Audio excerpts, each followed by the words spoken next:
سب کی سن سکتے ہیں. میرے نبی کو اللہ نے وہ تمام چیزیں عطا فرمائی. اس لیے ہمارا یقین اللہ کے رسول صلی اللہ علیہ وسلم کہ اللہ نے اپنے محبوب کو ان چیزوں سے نوازا ہے. ہم اپنے رسول صلی اللہ علیہ وسلم پر یقین رکھتے ہیں کہ سرکار مدینے سے بیٹھ کر کے ہماری باتیں سنتے ہیں.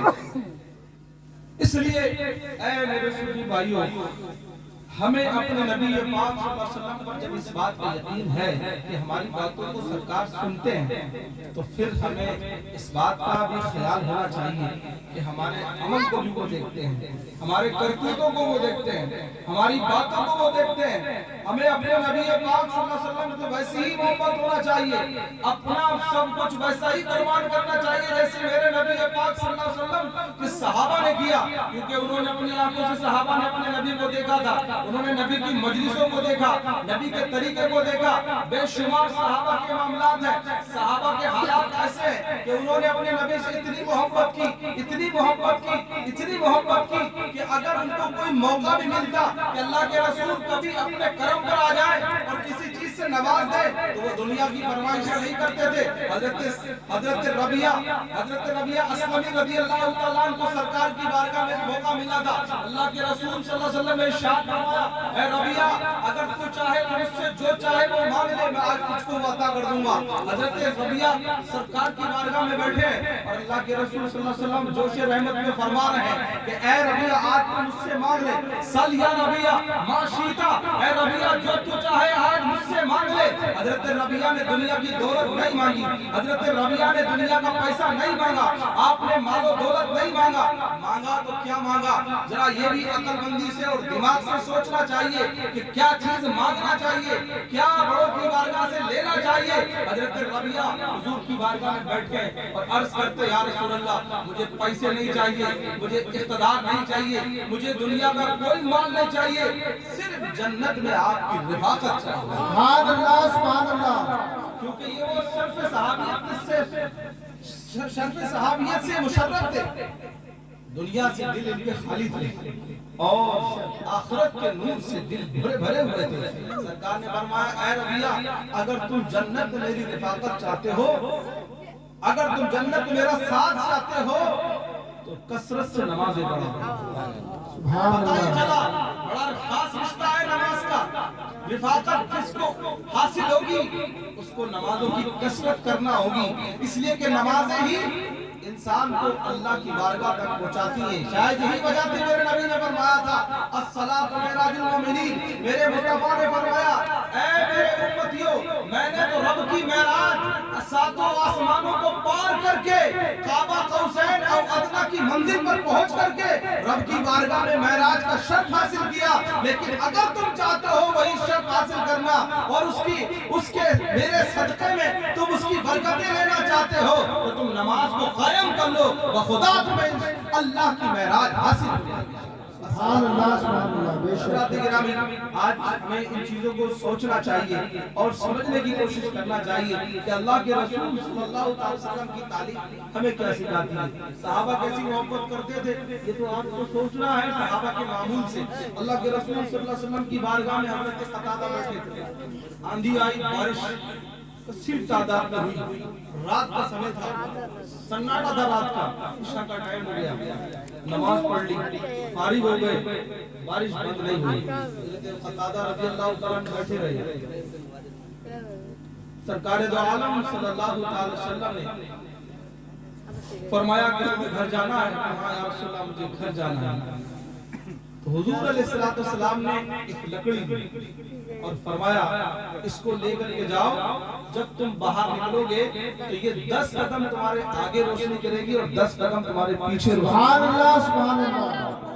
یہ میرے نبی پاک صلی اللہ تعالی علیہ وسلم کا صدقہ تھا.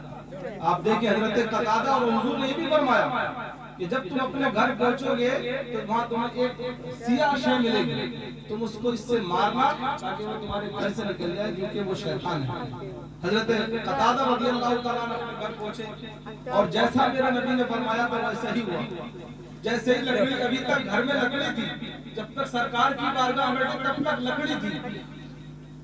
اس میں کسی قسم کی کوئی تبدیلی نہیں تھی، اور جیسے ہی مسجد نبوی سے باہر نکلے وہ لکڑی ایک لالٹن کی طرح روشن ہو گئی۔ سبحان اللہ۔ اس سے اس بات کا پتہ چلا کہ اللہ کے رسول کو یہ اختیار حاصل ہے، آپ کو آنے والے وقت کا علم بھی ہے، آپ کو سرکار کو اس سب بات کا پتہ ہے، اور حضور علیہ السلام کا تصرف بھی اس کے اندر دیکھ رہے ہیں کہ سرکار کا تصرف اتنا ہے کہ سرکار نے مسجد میں لکڑی کو دے دیا، ورنہ ابھی یہاں نہیں روشن ہوگی بلکہ جب مسجد سے نکلو گے تب روشن ہوگی۔ سبحان اللہ سبحان اللہ۔ اور آپ کو اتنا بھی اندازہ ہے، آپ کو اتنا بھی پتہ ہے، فرمایا 10 ہاتھ آگے تک 10 ہاتھ پیچھے تک کی روشنی ہے۔ سبحان اللہ سبحان اللہ۔ کیا شان اور اس بات کا بھی پتہ ہے کہ تم اپنے گھر پہنچو گے تو تمہارے گھر میں سیاہ شے ملے گی جو کہ شیطان ہے، تم اس کو اس سے جا کر کے پیٹنا۔ سرکار دو عالم صلی اللہ علیہ وسلم نے اس کا بھی پتہ۔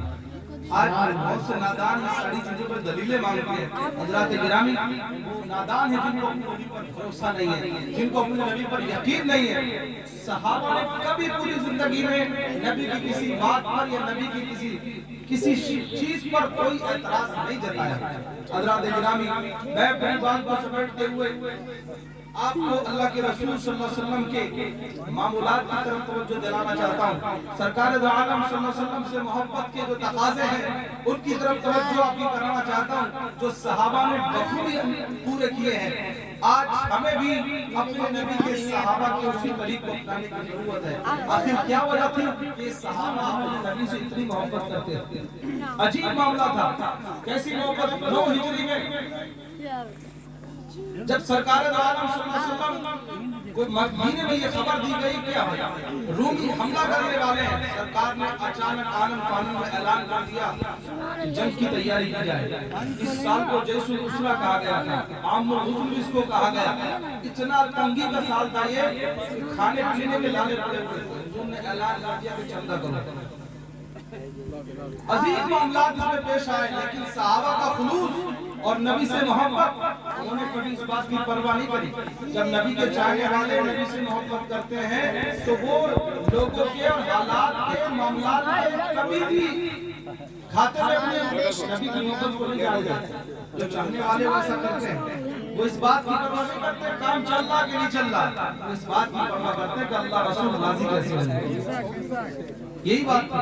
آج پورا چندہ کیے ہوگی پتہ چل رہا ہوگا کچھ لوگ تو ایسے ہوں گے کہ جنہوں نے جو ہے بالکل اللہ اور اس کے رسول کے نام پر کسی بات کی پرواہ نہیں کی ہوگی، اور کچھ وہ بھی ملے ہوں گے کہ آپ کا کام صحیح نہیں چل رہا، یہ حالات اچھے نہیں ہیں، ابھی یہ نہیں ہے، ابھی وہ بھی نہیں ہے۔ یہ تمام باتوں کا سامنا کرنا پڑتا ہے۔ میں حضور کے اس صحابہ کے اس جذبے کو بتانا چاہتا ہوں کہ صحابہ میں جذبہ کیسا تھا۔ آخر دنیا ان کے پاس بھی تھی، جذبات ایسے تھے۔ مالدار اور امیروں کے جذبوں کو سن لے تو میرے نبی کی بارگاہ میں جو صحابہ کے جذبات تھے۔ 9 ہجری میں اللہ کے رسول نے اعلان کر دیا، حالات ناگفتہ میں تھے، غریبی کا معاملہ تھا۔ صحابہ لیکن صحابہ اپنے نبی کی ناراضگی بول لینا نہیں چاہتے تھے۔ صحابہ جانتے تھے کہ جو نبی کہیں گے وہی صحیح ہے، جو نبی فرماتے ہیں وہی حق ہے۔ نبی کی رضا میں خدا کی رضا ہے، نبی کی محبت خدا کی محبت ہے، نبی کی اطاعت خدا کی اطاعت ہے۔ ادھر اللہ کے رسول نے اعلان فرمایا، ادھر حضرت عثمان غنی رضی اللہ تعالیٰ عنہ جیسا وقت کا سب سے بڑا امیر، بادشاہوں کو جس پر ناز ہوتا ہے، امیروں کو جس پر ناز ہوتا ہے، غنیوں کو جس پر ناز ہوتا ہے، حضرت عثمان غنی کھڑے ہوتے ہیں اور کہتے ہیں یا رسول اللہ، آپ دین کا کام کر رہے ہیں، آپ دین کے لیے جنگ لڑنا چاہتے ہیں، آپ دین کی سربلندی چاہتے ہیں، اعلاء کلمت اللہ کے لیے آپ اسلامی فوج بنانا چاہتے ہیں۔ عثمان غنی کے پاس دولت ہے تو یہ دولت اپنے بچوں کی آرام کے لیے نہیں ہے، یہ پیسہ بینک بیلنس کے لیے نہیں ہے، یہ دولت ہماری جو ہے یہ گھروں کے اندر، یہ کمروں کے اندر بھری ہوئی کسی کے لیے نہیں ہے۔ میں کھڑا ہو کر کے اعلان کرتا ہوں 900 اونٹ میں سواری کے، میں ساز و سامان کے، اور 1000 دینار طلائی یا رسول اللہ آپ کی بارگاہ میں دین کی خدمت کے لیے پیش۔ سبحان اللہ سبحان اللہ۔ نعرہ تکبیر، نعرہ رسالت، نعرہ رسالت۔ حضرت ابو ذر غفاری کھڑے ہوتے ہیں، حضرت ابو ذر غفاری رضی اللہ عنہ کھڑے ہوتے ہیں، 4000 دینار اللہ کے رسول کے قدموں میں لا کر کے رکھ دے۔ سبحان اللہ۔ یا رسول اللہ یہ گھر میں رکھنے کے لیے نہیں ہے بلکہ یہ اعلاء کلمت اللہ کے لیے ہے، دین کی سربلندی کے لیے۔ اگر دولت کی ضرورت ہو تو دولت حاضر ہے، اور جان کی ضرورت ہو تو جان حاضر ہے۔ سبحان اللہ سبحان اللہ۔ حضرت عمر ابن خطاب رضی اللہ عنہ فرماتے ہیں اسی دن میں نے ارادہ کیا تھا کہ آج ابو بکر پر سبقت لے جاؤں گا. میں نے ابو بکر صدیق رضی اللہ تعالیٰ پر سبقت لے جانے کے لیے اپنے گھر کا سارا ساز و سامان اکٹھا کیا اور اس کے 2 حصے کیے. آدھا حصہ اللہ کے دین کے لیے اور آدھا حصہ اپنے بچوں کے لیے لا کر کے رسول کی بارگاہ میں پیش کر دیا. اور فرماتے ہیں اللہ کے رسول نے مجھ سے فرمایا عمر کیا چھوڑ کے آؤ؟ یا رسول اللہ اس کا نصف گھر پہ چھوڑ کے آیا اور باقی سب اللہ کے دین کے لیے آیا. سبحان اللہ. حضرت ابو بکر صدیق رضی اللہ تعالیٰ سبحان اللہ جب حضرت ابو بکر صدیق کی باری آتی ہے تو اپنے گھر جاتے ہیں, سارا سب کچھ سمیٹ لیتے ہیں. جتنے کپڑے تھے, جتنے پیسے تھے, جتنا سامان تھا سب اکٹھا کر لیتے ہیں اور لانے کے بعد میں اللہ کے رسول کی بارگاہ میں پیش سبحان اللہ. لا کے پیش کرتے ہیں. حضور نے پوچھا اے ابو بکر گھر کو چھوڑ کے آئے ہو؟ حضرت ابو بکر کہنے لگے یا رسول اللہ اللہ اور اس کے رسول کو چھوڑ کے آئے. سبحان اللہ. سبحان اللہ. ہمارا اتنا یقین اور ایمان ہے ہم کسی چیز کے لیے صرف اللہ اور رسول پر بھروسہ کرتے ہیں, دنیا کی دولت پر نہیں. جانتے ہو تاریخ الخلفاء میں لکھا ہے اس آپ کی اظہار کا اتنا اثر ہوا اللہ کی بارگاہ میں یہ عمل اتنا مقبول ہوا کہ اللہ کی بارگاہ سے جبریل علیہ السلام کو حکم ہوا کہ جبریل آج آسمان کے تمام ملائکہ کو حکم دے دو جو سنت جو طریقہ ابو بکر نے ایجاد کیا ہے آج سارے فرشتے بھی وہی کریں گے. جو لباس ابو بکر نے پہنا ہے وہی لباس آج جبریل تمہارے ساتھ والے سارے فرشتے. سبحان اللہ. سبحان اللہ. لباس کیا تھا؟ تنفذہ کا لفظ آیا تاج القبا میں, یعنی ایسا لباس پہنا کہ جس لباس میں ایسی عبا پہنی کہ جس میں بٹن کی جگہ پر ببول کے کانٹے لگائے ہیں. اس کو تنفذہ یا تنفذہ دونوں لفظ آئے ہیں. آپ نے فرمایا امام جلال الدین سیوطی فرماتے ہیں کہ حضرت ابو بکر رضی اللہ تعالیٰ جب سرکار کی بارگاہ میں گئے ادھر حضرت جبریل آئے, سلام پیش کیا گیا. رسول اللہ نے ابو بکر کو سلام بھیجا ہے. سبحان اللہ. حضرت ابو بکر کا سلام اور ادھر حضرت جبریل کا لباس دونوں دیکھ کر کے سرکار متاثر ہوئے اور سرکار نے فرمایا جبریل آئے تیرا لباس دیکھ رہا ہوں. کہا یا رسول اللہ میرا ہی لباس نہیں, ذرا نگاہ اٹھا کر کے دیکھیے آج آسمان سے لے کے زمین تک جیسا لباس ابو بکر نے پہنا ہے ویسا لباس سارے فرشتے خدا کے حکم سے پہنا. سبحان اللہ. سبحان اللہ. یہ تھا اس کا اثر جو اللہ کی رسول کی بارگاہ میں حضرت ابو بکر نے لا کر پیش کیا. یہ بات یہیں پر ختم نہیں ہو جاتی. جس واقعے کے اختتام پر جس بات کو میں نے پیش کرنے کی کوشش کی ہے یہ تو اب امیروں کی بات تھی. اب ذرا سرکار کی بارگاہ کے غریب کی سن لیں. ایک انصاری صحابی ہے حضرت ابو عقیل رضی اللہ تعالیٰ اللہ کے رسول کی بارگاہ میں آتے ہیں, ہاتھوں میں چھالے پڑے ہوئے ہیں, رہٹ چلا کر کے کھیت کو پانی دینے گئے تھے کرائے کے اوپر, مزدوری کی تھی. آنکھوں سے آنسو نکالتے ہوئے چھولا لے کر کے آتے ہیں اور اس میں 2 سیب کھجوریں ہوتی ہیں. آنکھوں سے آنسو نکل رہے. کہا یا رسول اللہ آج آپ کے دربار میں عثمان غنی جیسے لوگوں کی بھی خدمات ہے. یا رسول اللہ آپ کے دربار میں ابو ذر غفاری جیسے مالدار بھی ہیں, ابو بکر عمر جیسے صاحب اسحاق بھی ہے. یا رسول اللہ لیکن آج آپ کی بارگاہ میں ایک غریب بھی ہے اور یا رسول اللہ میں یہ کھجوریں لے کر کے آیا ہوں. میں نے 2 رات 2 دن محنت کر کے رہٹ چلا کر کے 4 سیر کھجوریں کمائی تھی. 2 سیر اپنے بچوں کے لیے چھوڑ کے آیا ہوں اور 2 سیر اللہ کے دین کے لیے لے کر کے آیا ہوں. میرے نبی کی بارگاہ میں مقبولیت دیکھیں کیسے امیر اور غریبوں کو عزت دی جاتی ہے. میرے مصطفیٰ نے جہاں حضرت ابو بکر اور حضرت عمر جیسے امیر, حضرت عثمان غنی رضی اللہ تعالیٰ جیسے امیر, حضرت ابو ذر غفاری جیسوں کی دلجوئی فرمائی, وہیں پر حضرت ابو عقیل انصاری رضی اللہ تعالیٰ کی تعریف فرمائی اور کس طرح سے ان کی دلجوئی فرمائی. سارا مال مسجد نبوی کے صحن میں جمع ہے, سب کے مال و دولت کے انبار لگے ہوئے ہیں, لیکن میرے مصطفیٰ نے فرمایا حضرت ابو عقیل کی کھجوریں لی اور 2 کلو کھجوریں 2 سیر کھجوریں اٹھا کر کے میرے مصطفیٰ نے فرمایا سب سے اوپر انصاری صحابی کی کھجوروں کو لے کر کے رکھ دو. اگرچہ دیکھنے میں اس کی کھجوریں کم ہیں لیکن اس کا خلوص سب سے زیادہ ہے. اس لیے ہم ان کو عزت دینا چاہتے ہیں کہ اللہ کی بارگاہ میں کثرت نہیں بلکہ خلوص دیکھا. سبحان اللہ. سبحان اللہ. گرامی ایسا خلوص پیدا کرنے کی بھی کوشش کریں. صحابہ کے واقعات سے ہمیں کیا سمجھ میں آتا ہے؟ یہ سمجھ میں آتا ہے کہ اللہ کے دین کے لیے جو بن سکتا ہے وہ پیش کرنے کی کوشش کریں. اللہ کے دین کے لیے جو قربانی ہو سکتی ہے وہ پیش کرنے کی کوشش کریں. خوش نصیب ہیں وہ لوگ جو ایسی قربانیاں پیش کرتے ہیں. خوش نصیب ہیں وہ لوگ جو اپنے اللہ کے دین کے لیے کوششیں کرتے ہیں, کاوشیں کرتے ہیں. یہ رات کے اس موقع پر, اس ٹائم پر آپ جاگ رہے ہیں, یہ کم قربانی نہیں ہے. اللہ کی بارگاہ میں اگر یہ قبول ہو جائے, اللہ کی بارگاہ میں تمہارا یہ جاگنا قبول ہو جائے, یہ تمہارے سونے سے بہتر ہے, یہ تمہارے کروٹیں بدلنے سے بہتر ہے, یہ تمہارے گھروں پر نرم بستروں پر گزارنے سے بہتر ہے. اگر ایک رات رب کی بارگاہ میں قبول ہو گئی, مصطفیٰ جان رحمت کی نگاہ کرم پڑ گئی, سمجھ لیجئے آپ کی دنیا اور آخرت سنبھل گئی. اس لیے اللہ نے گرامی ہمیں اپنے نبی پاک صلی اللہ تعالی علیہ وسلم صحابہ کی سیرت کو سامنے رکھتے ہوئے اور اپنے نبی کی سیرت کو سامنے رکھتے ہوئے زندگی کی اچھی تیاری کرنا چاہیے, کیونکہ آخر ہماری موت ہے.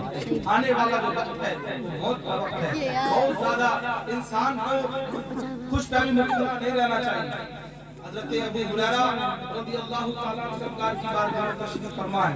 حضور سید دو عالم صلی اللہ علیہ وسلم فرماتے ہیں کون شخص ہے جو میری کچھ باتوں پر عمل کرے.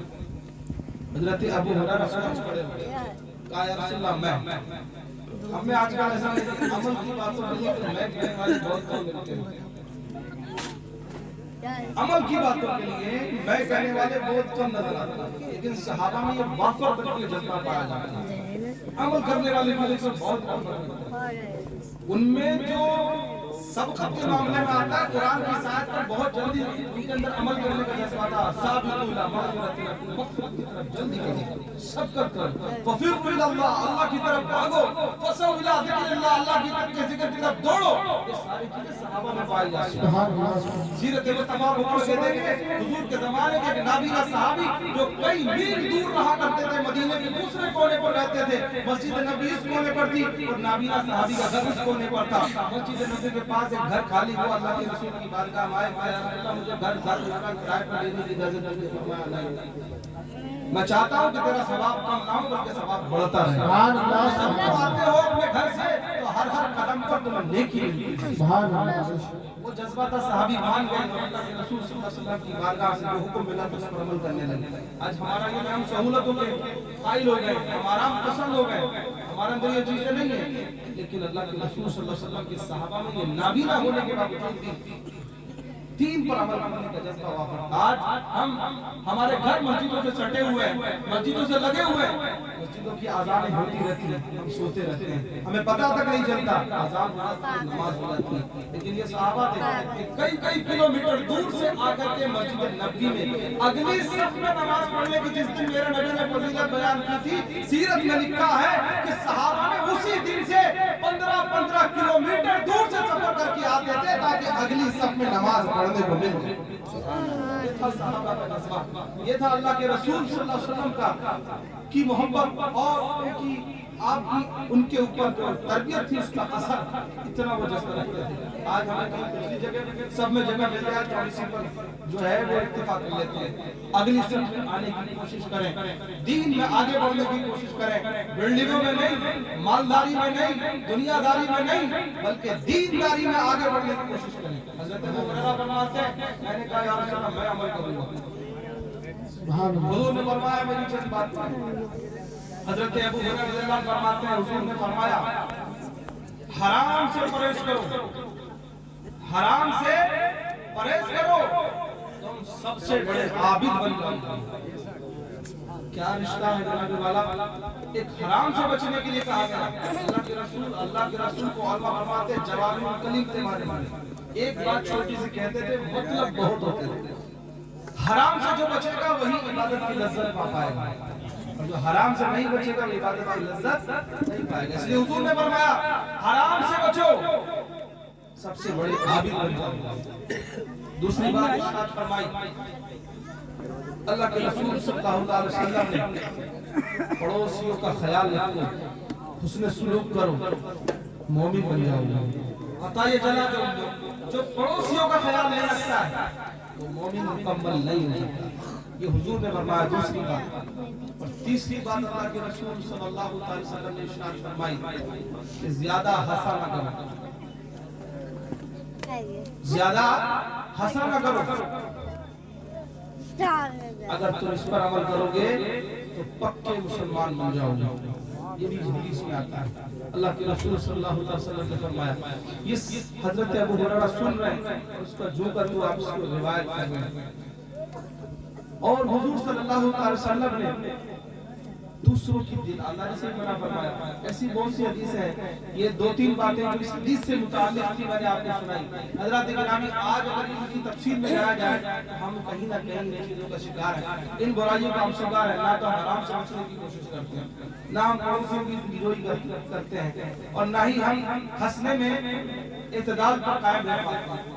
جائز چیزوں پر ہنسنا ہے, اچھی چیزوں پر ہنسنا کو منع نہیں کیا گیا, لیکن جو آج کل جو کامیڈین سسٹم بنا لیا گیا ہے اس سے منع کیا گیا.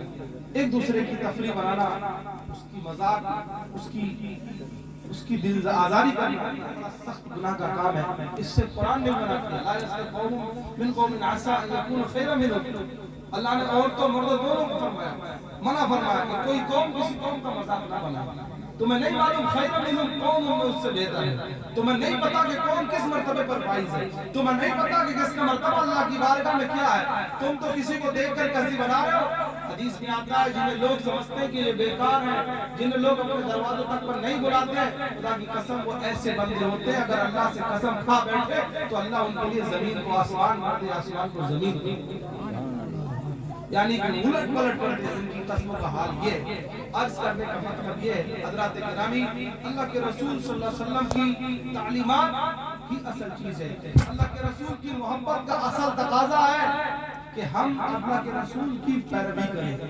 قرآن نے اسی کو بیان فرمایا کہ جو اللہ اور اس کے رسول کی اطاعت کرتا ہے, آگے اللہ نے فرمایا فقد فاز فوزا عظیما, وہی بڑی کامیابی پاتا ہے, وہی بڑا کامیاب ہوتا ہے. اس لیے میں آپ سے عرض کرنا چاہتا ہوں کہ ہمیں ان جلسوں کے ذریعے سے, اس میلاد رسول کے ذریعے سے ہمیں یہ پیغام دیا جا رہا ہے کہ ابھی موقع ہے ہم اپنی اصلاح کی کوشش کریں, اپنے اعمال کی اصلاح کی کوشش کریں, اور دنیا والوں کو ایسا مسلمان بن کر کے دکھائیں, ایسا کام کر کے دکھائیں, ایسی باتیں لوگوں سے کر کے دکھائیں کہ تاکہ لوگ یہ دیکھ کر کے مجبور ہو جائے کہنے پر کہ واقعی سچے مسلمان ہیں تو یہ. میں اپنی بات کو اور آگے نہیں بڑھانا چاہتا, میں صرف آپ کو اتنا اور پیغام دینا چاہتا ہوں کہ ایک سچے اور ایک پکے مسلمان کو کیسا ہونا چاہیے. آپ نے ویسے دیکھنے کو تو بہت دیکھے ہوں گے, لیکن سچا مسلمان اگر آپ نے دیکھا ہے, سچا مومن دیکھا ہے, سچا نائب رسول دیکھا ہے, تو جس جشن بحر العرفان کو آپ منا رہے ہیں, حضور بحر العرفان کو آپ نے اسی سرزمین پر دیکھا کہ جو غریبوں سے بھی ملتے تھے تو محبت کے ساتھ, امیروں سے بھی ملتے تھے تو محبت کے ساتھ. آج آخر وہ کیا وجہ ہے کہ مفتی آباد سے حج کے لیے ہر شخص میں جذبات رکھتا ہے کہ وہ کہتا ہے کہ ہم سے سب سے زیادہ محبت کرتے تھے, وہ ہمیں سب سے زیادہ چاہتے تھے. یہ کیوں ہے کہ وہی میرے نبی پاک صلی اللہ علیہ وسلم کی سنت و برآمد کرنے والا شخص ہے کہ جس کا ہر کام سنت کے دائرے میں, جس نے ہر چیز کو اپنے نبی کی رضا کے لیے کیا, جس نے ہر کام اللہ کے رسول کی رضا کے لیے کیا. کوئی کام انہوں نے اپنے لیے نہیں کیا بلکہ سب کام انہوں نے اللہ اور اس کے رسول کی رضا کے لیے کیا. آج اسی لیے پوری دنیا انہیں چاہتی ہے. میں آج آپ سے بتانا چاہتا ہوں حضرات گرامی کہ اللہ کے رسول صلی اللہ علیہ وسلم سے اگر ہم سچی محبت کرتے ہیں تو ہمیں ان کے طریقے کو ایسے ہی اپنانا ہوگا جیسا کہ ان کے چاہنے والے نے اپنایا. نبی پاک صلی اللہ علیہ وسلم نے ہمیں ہر چیز کا طریقہ بتا دیا ہے. یہ علماء آپ کو بتاتے ہیں, آپ کے ایمان مسائل آپ سے ذکر کرتے ہیں. ہمیں جو بھی چیزیں سننے میں آتی ہیں ان پر عمل کرنے میں ہماری سب سے بڑی بھلائی ہے. اس لیے حضرات گرامی, اللہ کے رسول صلی اللہ تعالی علیہ وسلم سے جو سچی محبت کرتا ہے اور آپ سے